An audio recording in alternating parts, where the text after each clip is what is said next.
I wrote a blog on this the other day, and I wasn't sure that I would ever be able to share it this way, because writing it or typing it is way different than speaking like this, because though you're not here talking to me, you're still going to hear it, and it's something that is not easy for me to say. But today has been a particularly hard day, and a couple of hard days, and with the holidays being around and everything else, I figured I'm going to try to do something uplifting, try to do something that I prayed about, try to share something that maybe might make a difference to somebody. It might not make a difference to anybody, but it might make a difference to somebody, so I'm going to share it anyway. And it's on forgiveness. And let me tell you, I've not always been the biggest person. I've not always been handing out forgiveness to people left and right, forgiving people for wronging me, whatever, I forgive you, I'm sorry. It's never been me. I've held my grudges. I've held a grudge well, I would say.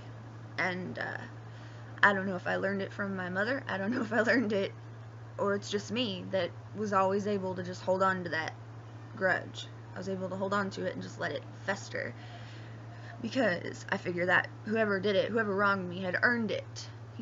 They earned my scorn or whatever. But there was something that happened about 6.5 years ago, on Easter Sunday of all things, that I thought that I would never, ever overcome. I never thought I'd overcome it myself. I'd never thought I would be able to speak freely about it, or open about it, or anything like that, let alone offer any kind of forgiveness. I was dating a guy. I was 21 years old. He was the same age, roughly.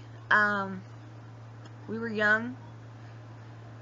I was a virgin. I was not gonna have sex before marriage or anything like that.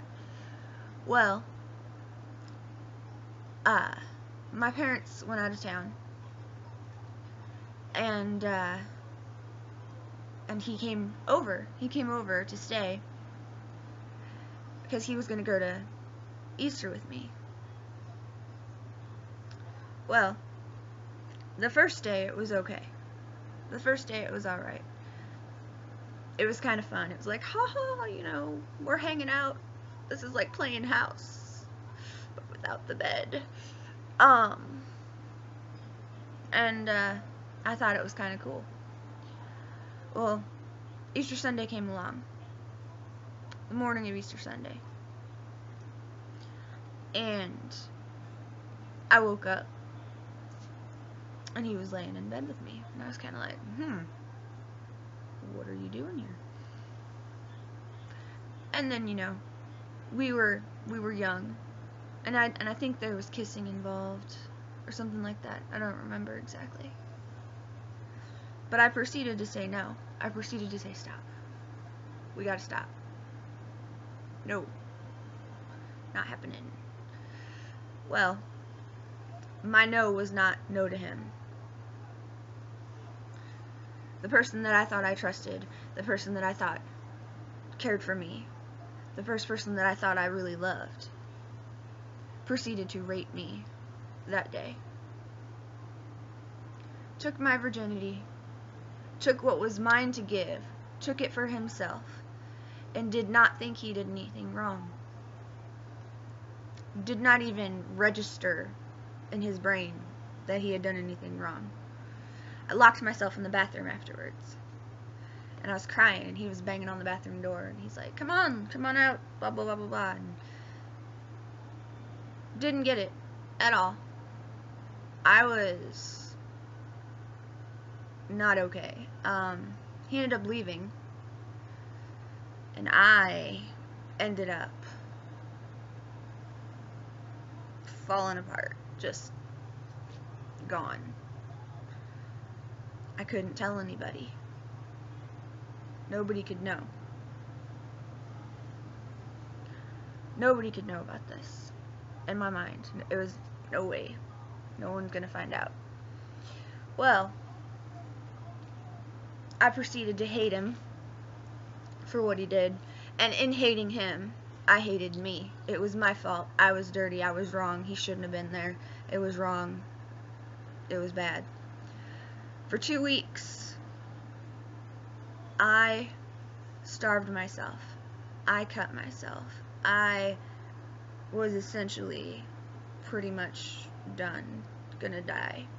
Wasn't gonna try anymore. And I ended up going to Colombia, back to Colombia, where a friend of mine had invited me. And out of nowhere, sitting on the swings, my nightmare came out to her. And I told her what happened. And she was like, whoa, and immediately called up my doctor. Saw the doctor, ended up in the hospital on suicide watch, being force-fed through a tube down my face, away from razors and stuff. And fast forward through that a little bit, ended up staying in a women's shelter in Colombia, ended up telling the police, ended up doing everything I was supposed to do with the police. He ended up confessing on a phone call. And the prosecuting attorney here didn't file charges. He said that in a case of date rape, there was the case that, you know, he might not get the conviction. So I was left broken and hating and just angry at everything. And probably my best friend told me, as I was standing at the women's shelter, and he goes, Andrea, you're gonna have to forgive this dude at some point. You're gonna have to do it for yourself, if not for anything else. God calls us to forgive. And I remember I was like, screw you, I'm not gonna forgive nothing. You know? How can I forgive him? He has broken me. He has destroyed me. I hate him. I hate him. And that poisoned me for years. For years that poisoned me. Hating him. Just spending every single day just like nightmares. Just hating him. Look what he did to me. If it wasn't for him, I might not be this broken person. I might not be cutting myself up. I might not be trying to die on a regular basis. My hate, my unforgiveness was playing in. And you know what's funny is he probably didn't even care at that point. He was off living his own life, and I was still living in that hate, living in that moment. And now it's been 6.5 years. 6.5 years of nightmares, remembering everything like that. And I can honestly tell you right now that 6.5 years later, I have no hate for that man in my heart at all. I have forgiven him. I don't know when it happened. I don't know how it happened. Every year on April 8th, I would fall apart. Oh, that dude, he's in my head, I'm there again. And then last year, I didn't fall apart. And Josh was like, you know, I'm very proud of you. You made it through that day. And I was like, what are you talking about? Made it through what? And then I realized that somewhere along the lines of becoming a mother, becoming, you know, I'm a wife, and, you know, becoming all that, somehow or another, I managed to move on from that. My life no longer became, I no longer focus on the hate. I no longer focus on the poison.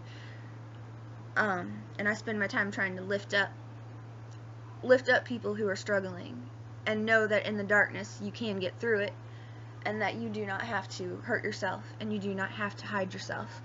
You do not have to be strong, all that stuff. That's my biggest platform right now, and that's only because I want to help people with what I've been through and what I'm going through.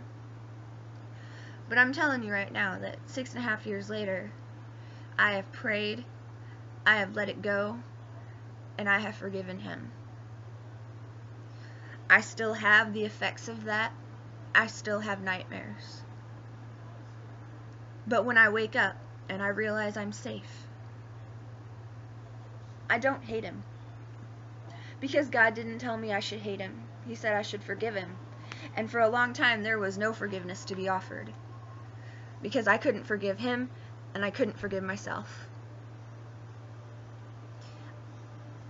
And by letting him go, by letting that go, by forgiving him, I can't explain the release that you feel for it, because it's hard to hate somebody. It's hard, it's tiring to be angry. It's tiring to be in so much pain that you're hurting yourself. It's tiring to feel like that all the time. And it just got to be the point where I was like, I can't do this no more. I got other things to do. I can let it go. Because it is not my job to judge him, and because he didn't go to prison, whatever, that does not mean he's not going to answer for what he did. And you know, maybe he made a mistake. Maybe he is a great man now. Maybe he made a mistake. And I've forgiven him for that. What he did was wicked. It was. It was wicked. But who's to say I haven't done something to wrong somebody? I haven't raped somebody. But still, I felt like I've abandoned people before. I felt like I've let people down. I felt like I've hurt people. And so, if I want forgiveness, I have to give it. And you know, I gave it for him, but I gave it for myself more than anything. Because the poison that I had in me for all those years, it was too much to handle. I couldn't breathe. I couldn't do anything. I couldn't smile. If I saw somebody that looked like him from the back, I would have a panic attack and run out of a restaurant, you know? I was not able to do it, you know? And now, 6.5 years later, it did not happen overnight, trust me. It was not overnight, and it was a big struggle. And 6.5 years later, I was able to tell my best friend that I've forgiven him. Not my best friend. The dude. And I said, you know, I remember I was very angry with you years ago. I was very angry that you had told me to forgive, you know. I thought that you were somehow beating me over the head with the Bible and telling me, you know, Jesus said to forgive now. Do it.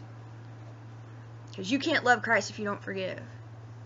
And it wasn't even that he was saying it for that man's soul. Really, he was also saying it for my own. And you know, to tell him the other day that I was able to forgive, and anybody that knows me, who was around for that, knows I could not even use that man's name. I called him some obscene things when I referenced him. Now if I'm talking to a close friend, I can use his name. I will not use it here because it is not needed. But it is a freedom. And if anybody who knows me from then, if you want to comment on this, go ahead and you can say what kind of person I was back then. I am not offended by that. I'm not offended by you saying she was a wretched person. She was depressing. She was always boo-hooing and bleeding, you know. We were really wondering what to do there for a while. Because I encourage you, feel free to say the difference between the Andrea that was bogged down in that hatred and then the Andrea that I am now. I'm totally cool with that. I'm totally cool with your opinions, because for the first time in a long time, I can honestly say that I'm cool with that.